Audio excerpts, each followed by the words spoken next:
The phone call came at 9:47 p.m. on a Tuesday, an unknown number with a Boston area code. Is this Ryan Matthews, the software architect who developed the automated logistics platform for maritime industries? The voice was professional, measured, belonging to someone accustomed to making important decisions. I glanced at my laptop screen where I'd been reviewing code for my current project at a mid-sized tech firm in Seattle. Yes, that's me, I replied cautiously, wondering how this caller had connected my name to a project I'd completed 2 years ago. My name is Patricia Henley, Chief Technology Officer at Meridian Dynamics. I'm calling because we've had an interesting situation develop with one of our recent hires, and frankly, we need to speak with you about some discrepancies we've discovered. My stomach tightened as she continued. We hired someone 3 weeks ago who claimed to have developed the maritime industries platform, among other impressive achievements, but our technical review has raised serious questions about his actual capabilities. The person we hired is named Trevor Matthews. Any relation? I set down my coffee mug with deliberate care, my mind immediately connecting dots I'd hoped would never need connecting. Trevor Matthews, my cousin, my father's brother's son, a family member who'd been between opportunities for the past 8 months while crashing in various relatives' guest rooms. The cousin who'd visited my apartment 6 months ago and spent considerable time asking detailed questions about my work projects. He's my cousin, I said simply, waiting to hear what Patricia would reveal next. What she told me in the following 20 minutes would confirm my worst suspicions and present an opportunity I'd never imagined. My name is Ryan Matthews, 31 years old. Senior software architect with 8 years of experience building enterprise-level systems for logistics, manufacturing, and data analytics companies. I specialize in creating scalable solutions that handle massive data streams, the kind of behind-the-scenes infrastructure that keeps modern supply chains functioning smoothly. My work isn't glamorous, but it's essential, and I've built a reputation for delivering complex projects on time and under budget. The maritime industries platform Patricia mentioned was one of my proudest achievements, an automated system that optimized shipping routes and inventory management for a network of ports across the Pacific Northwest, reducing operational costs by 23% and improving delivery times by an average of 4 days. My relationship with my cousin, Trevor, had always been complicated. 3 years older than me, he'd been the family favorite growing up, charismatic, athletic, socially confident in ways I'd never been. While I spent high school programming computers and building websites, Trevor was quarterback of the football team and student body president. The assumption among relatives was that Trevor would achieve great things, while I would find some quiet technical career that paid the bills but never made headlines. College inverted those expectations. I thrived at Caltech, discovering that my methodical approach to problem-solving was exactly what software engineering demanded. I graduated with honors, landed a competitive internship at a Fortune 500 company, and began building the kind of resume that opened doors in the tech industry. Trevor, meanwhile, struggled through a communications degree at a state school, barely graduating after 6 years in a series of changed majors. The past 5 years had seen our career trajectories diverge even further.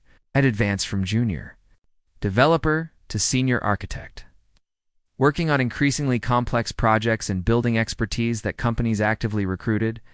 Trevor had cycled through a series of jobs, sales positions that never quite worked out, startup ventures that collapsed within months, brief stints at family friends, businesses that ended in mutual frustration. Despite this disparity, I maintained a supportive relationship with Trevor, even as other family members grew increasingly frustrated with his inability to find stable employment.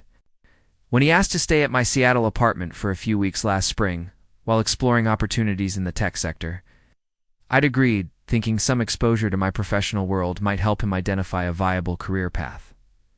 That decision now seemed catastrophically naive. During Trevor's 3-week stay, he'd shown intense interest in my work projects, asking detailed questions about technologies I was using, methodologies I employed, even specific companies I'd worked with. I'd answered openly, pleased that he seemed genuinely engaged with technical concepts for the first time. He'd also spent considerable time on my home computer, ostensibly updating his LinkedIn profile and researching potential employers. What I hadn't realized was that he was systematically copying my professional portfolio, downloading project descriptions, client testimonials, even technical diagrams from systems I'd designed.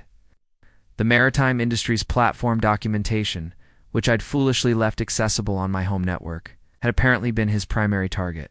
Patricia Henley's call revealed the scope of Trevor's deception with clinical precision. The person we hired submitted an impressive portfolio, she explained. Advanced degree from Caltech, 8 years of progressive experience, detailed case studies of complex implementations. His interview performance was adequate, though some of our senior staff noted he seemed unable to discuss technical details at the depth we'd expected. But you hired him anyway, I noted. We did. The portfolio was compelling, and frankly, we needed someone quickly to lead a critical project. However, within his first week, it became apparent that his actual technical knowledge didn't match his claimed experience. When pressed for specifics about the maritime industry's platform, he provided responses that were inconsistent with someone who had actually designed the system. I listened as Patricia described Trevor's performance over the past 3 weeks. Missed deadlines, inability to understand basic architectural concepts, confused responses to technical questions that should have been elementary for someone with his claimed background. Most damning, when asked to modify part of the maritime industry's code base as a skills assessment, he'd been completely unable to navigate code he'd supposedly written. We began investigating, Patricia continued. A Google search for the maritime industry's platform led us to several industry publications where the actual architect was interviewed about the project. That architect was identified as Ryan Matthews, you, not Trevor. What exactly are you asking me? I said, though I suspected I already knew. We're asking if you'd be interested in the position we thought we were hiring Trevor for. Systems architect, leading our new automated supply chain initiative. The role comes with significant responsibility, substantial salary increase from what you're likely earning now, and equity participation in what we believe will be a transformative project. I requested time to consider the offer, but internally, I was already analyzing the situation from multiple angles. Trevor had committed professional fraud, stolen my intellectual property, and deceived a company into hiring him under false pretenses. The immediate question was how to proceed in a way that addressed the fraud while protecting my own interests. That night, I called my brother Marcus, an attorney specializing in intellectual property law, and explained the situation in detail. His assessment was unequivocal. Trevor has committed several forms of fraud, identity theft for professional purposes. Copyright infringement, possibly criminal impersonation. The company has grounds for immediate termination and legal action. About me? I asked. If I take this position, am I somehow complicit? No, Marcus replied firmly. You're the victim of theft. Taking a job offered based on your legitimate qualifications isn't complicity. It's justice. Over the next 2 days, I researched Meridian Dynamics extensively. The company was a mid-sized logistics technology firm experiencing rapid growth. With several Fortune 100 clients and a reputation for innovative solutions, the position they were offering represented a significant step up from my current role, not just in salary, which would increase by nearly 40%, but in scope and visibility. I would lead a team of 12 developers working on next generation supply chain automation, exactly the kind of challenging, high-impact work I'd been hoping to find. I also used my professional network to verify Patricia Henley's reputation and the company's financial stability. Every conversation confirmed what my research suggested. This was a legitimate opportunity with a well-respected organization.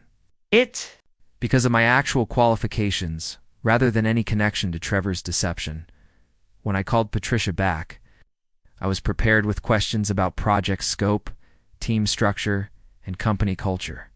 The conversation confirmed my initial impression. This was exactly the kind of role I'd been working toward throughout my career. I'm very interested, I told her. But I need to understand how you plan to handle the current situation with Trevor will be terminating his employment immediately, she said without hesitation. HR is preparing documentation regarding the fraudulent credentials. Depending on how he responds to termination, we may pursue legal action. I'd prefer to start fresh without any connection to this situation, I said. If possible, I'd rather my hiring not be presented as directly related to his termination. Patricia understood immediately. We can structure this appropriately. Trevor will be terminated for performance issues and credential discrepancies. Your hiring will be handled as a separate recruitment process. There's no need for the two events to be publicly connected. I accepted the position the following day, giving my current employer 2 weeks' notice and arranging to start at Meridian Dynamics at the beginning of the next month. What I didn't anticipate was Trevor's reaction when he learned about both. His termination and my new position. The call came the day after Trevor was fired, his voice oscillating between panic and rage. They're saying I lied about my experience, he began without preamble. That I stole someone else's work. This is insane. Is it? I asked calmly. A pause then. You know what this is about, don't you? They somehow think I plagiarized your stuff. Did you? Another pause, longer this time. Look, I may have borrowed some project descriptions from your portfolio. But that's not fraud, that's just creative resume writing. Everyone does it. Everyone doesn't steal 8 years of someone else's work experience and present it as their own, I replied. Everyone doesn't copy proprietary project documentation and claim they designed systems they've never seen. You don't understand, Trevor said, his voice rising. I needed this job. I've been unemployed for 8 months. Family's been giving me shit constantly. This was my chance to finally prove myself. By pretending to be me. By getting my foot in the door. I figured I could learn on the job, you know? Pick up the technical stuff as I went. The conversation revealed the depth of Trevor's self-deception. He genuinely seemed to believe that stealing my professional identity was a minor transgression, a creative solution to his unemployment problem, rather than serious fraud. When I mentioned that Meridian Dynamics was considering legal action, he shifted from justification to pleading. You have to help me fix this, he said. Call them. Tell them it was a misunderstanding. Tell them I had permission to use your project. Descriptions. I can't do that because it wouldn't be true. Come on, Ryan, we're family. We can't let them destroy my career over this. You destroyed your own career by committing fraud. The call ended with Trevor alternating between threats to expose what kind of person you really are to the whole family. Ow. And promises to make this right somehow, if I would just help him avoid legal consequences. I declined both offers, maintaining the same calm, factual tone throughout. Within days, the family dynamics I'd anticipated began to unfold. Trevor's mother, my Aunt Linda, called to express her disappointment in my lack of family loyalty. Other relatives reached out with variations of the same theme. Surely I could find some way to help Trevor without destroying his future over a misunderstanding. I responded to each call with the same message. Trevor had committed professional fraud by stealing my work credentials. While I wished him well personally, I couldn't and wouldn't participate in covering up his actions. The consequences he was facing were the direct result of his choices, not my response to them. My father, initially sympathetic to his brother's son, changed his perspective after I showed him the evidence, side-by-side comparisons of my actual project documentation and the materials Trevor had submitted to Meridian Dynamics. Jesus, he said, after reviewing the files. This isn't resume embellishment. This is identity theft. 3 weeks later, I started my new position at Meridian Dynamics. The onboarding process was smooth and I quickly integrated with the development team I'd be leading. My first project was designing the architecture for an automated inventory management system, ironically, similar in scope to the maritime industries platform that had indirectly led to my hiring. The work was challenging and engaging in exactly the ways I'd hoped. Within my first month, I'd identified several efficiency improvements to existing systems and begun developing a comprehensive automation strategy that had my team and senior management excited about potential applications. Patricia Henley and I maintained a professional relationship that acknowledged the unusual circumstances of my hiring without dwelling on them. During my first quarterly review, she mentioned the situation only once, We're grateful that Trevor's deception led us to discover your actual qualifications. Sometimes the best hires come from unexpected circumstances. 6 months into the position, I received a LinkedIn message from Trevor, the first direct communication since our confrontational phone call. The message was surprisingly conciliatory. I know I screwed up big time. I've been working with a therapist to understand why I made such terrible decisions. I don't expect forgiveness, but I wanted you to know I'm finally taking responsibility for my actions. He'd apparently found stable employment in sales for a mid-sized manufacturing company. Work that matched his actual skills and experience rather than stolen credentials. More importantly, he seemed to have gained some insight into the self-deception. That had led to his fraud, I replied briefly, acknowledging his message and expressing hope that he'd found a sustainable path forward.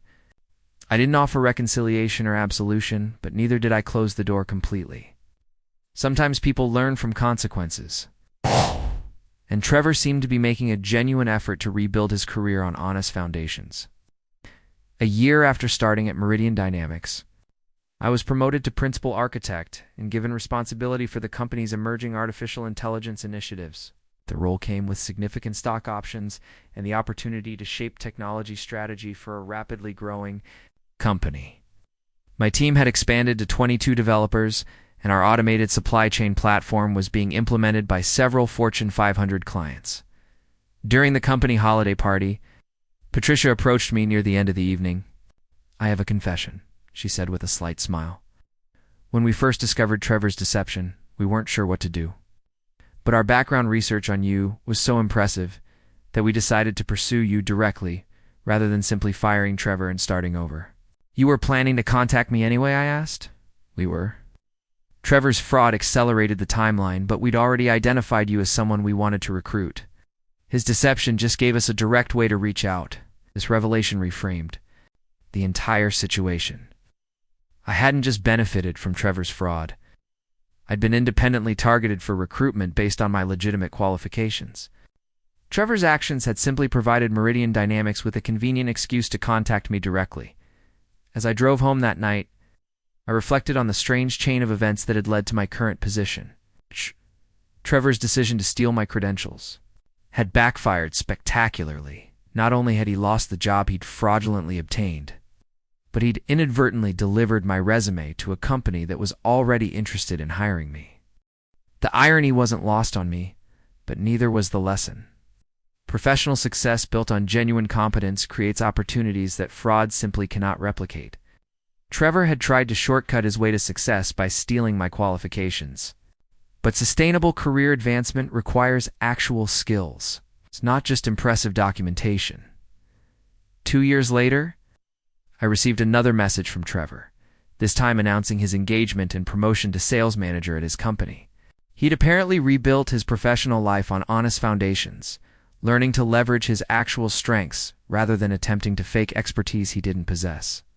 "I know things between us can't go back to how they were," he wrote, "but I wanted you to know that losing that job was the best thing that could have happened to me. Forced me to figure out who I actually am instead of who I was pretending to be." I appreciated his growth and told him so, though our relationship remained cordial rather than close. Trust, once broken by deliberate deception, doesn't easily heal. But I respected his apparent commitment to building an honest career. Even if it had taken professional disaster to motivate that change, my cousin stole my credentials to land a dream job, but the company secretly contacted me instead. What began as betrayal ended as opportunity, not through luck or coincidence, but because genuine qualifications ultimately speak louder than fraudulent ones. Trevor's deception had been thorough, but his lack of actual expertise made the fraud unsustainable. Meanwhile, my legitimate experience created value that companies actively sought, regardless of how they first learned about it, in the end.